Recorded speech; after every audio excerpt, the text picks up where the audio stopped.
ಶಿವಮೊಗ್ಗದ ಬಿಎಚ್ ರಸ್ತೆಯಲ್ಲಿರುವ ನಿಧಿಗೆಯಲ್ಲಿ boating house ಅಧಿಕೃತವಾಗಿ ಚಾಲನೆ ಆಗಿದೆ. ಈ ಬೋಟಿಂಗ್ ಹೌಸ್ ಉದ್ಘಾಟನೆಯನ್ನ ಪ್ರಸನ್ನನಾಥ ಸ್ವಾಮೀಜಿಗಳು ನೆರವೇರಿಸಿದರು. ಕಾರ್ಯಕ್ರಮಕ್ಕೆ ಶಾಸಕ ಚನ್ನಬಸಪ್ಪ, ಎಸ್ ಜ್ಯೋತಿ ಪ್ರಕಾಶ್, ಸೂಡಾ ಅಧ್ಯಕ್ಷ ಸುಂದರೇಶ್ ಮತ್ತು ಮಾಲೀಕರಾದ ಶೋಭಾ ಮೋಹನ್ ಮತ್ತು ಮೋನಿಕಾ ಕಿಶೋರ್ ಕುಟುಂಬದ ಸಮ್ಮುಖದಲ್ಲಿ ಈ ಉದ್ಘಾಟನೆಯನ್ನ ಮಾಡಲಾಯಿತು. ಇನ್ನು ಈ ಬೋಟಿಂಗ್ ಹೌಸ್ನಲ್ಲಿ ಫ್ಯಾಮಿಲಿ ರೆಸ್ಟೋರೆಂಟ್ ಕೂಡ ಇದ್ದು ಪ್ರವಾಸಿಗರಿಗೆ ಆಕರ್ಷಕವಾದ ಸ್ಥಳವಾಗಿದೆ. ಈ ಪ್ರವಾಸಿ ತಾಣ ಮಲೆನಾಡಿನಲ್ಲಿ ಮತ್ತೊಮ್ಮೆ ಗರಿಗೆದರಿದೆ.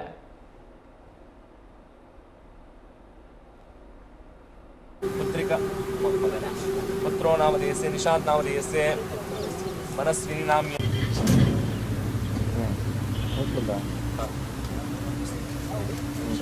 ओम गुरुभ्यो नमः. माताय कदा श्रीमन्महा लक्ष्मी ವೆಂಕಟೇಶ್ವರ ಸಮೇತವಾಗಿ ಒಂದು ನಾರಸಿಂಹಸ್ವಾಮಿ ಸಮೇತವಾಗಿ ತಮ್ಮ ಮಾತಾಪಿಚು ಇಂತಹ ಕೆಲಸಗಳನ್ನು ಮಾಡುವಂಥ ಶಕ್ತಿ ಆ ಭಗವಂತ ಆ ಶ್ರೀಮನ್ನಾರಾಯಣ ಶ್ರೀ ವೆಂಕಟೇಶ್ವರ ಸ್ವಾಮಿ ತಮಗೆ ಪ್ರಾರ್ಥನೆ ಮಾಡಿಕೊಂಡು ನಿಮ್ಮ ಮನದೇವರು ಅಸ್ಯೋಗಿರಯೋ ಧನಾಸಹ. ಓಂ ನಮೋ ನಾರಾಯಣಾಯ. ವಿಷ್ಣು ಪರಮೇ ಮಧ್ಯೋತ್ಸಹ ಪ್ರಗತಿಷ್ಠಾಯ ದುರ್ಗೋನೋ ಭೀಮಕುಚಾರೋ ಗಿರಿಷ್ಣಾಃ ಯಸ್ಯೋರಿಷೋ ದೃಶೋ ವಿಕ್ರಮಣೇಶು ಅಧಿ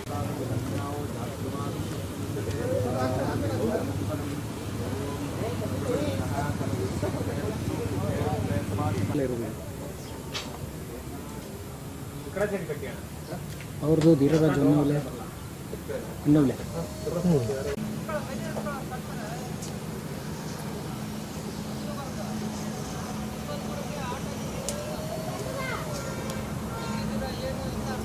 ಪೂಜೆ ಮಾಡ್ತಾರೆ.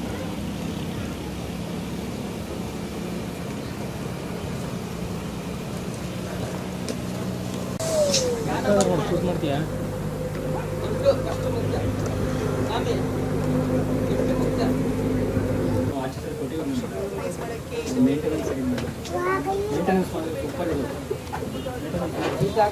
ಸಮ್ಮರ್ ಟೈಮಲ್ಲಿ ಹೌದೌದು ಆ್ಯಕ್ಚುಲಿ ಏನು ಗೊತ್ತವರು ಏನು ಮಾಡಿದೆ ತಪ್ಪಿಲ್ಲ. ಅವ್ರು ಫಸ್ಟ್ ಮೀಡಿಯಾದವರಿಗೆಲ್ಲ ಹೇಳೇ ಇವನೇ ಹೋಗಿದ್ದು. ಮೀಡಿಯಾದವರಿಗೆ ಹೇಳಿ ಎಲ್ಲ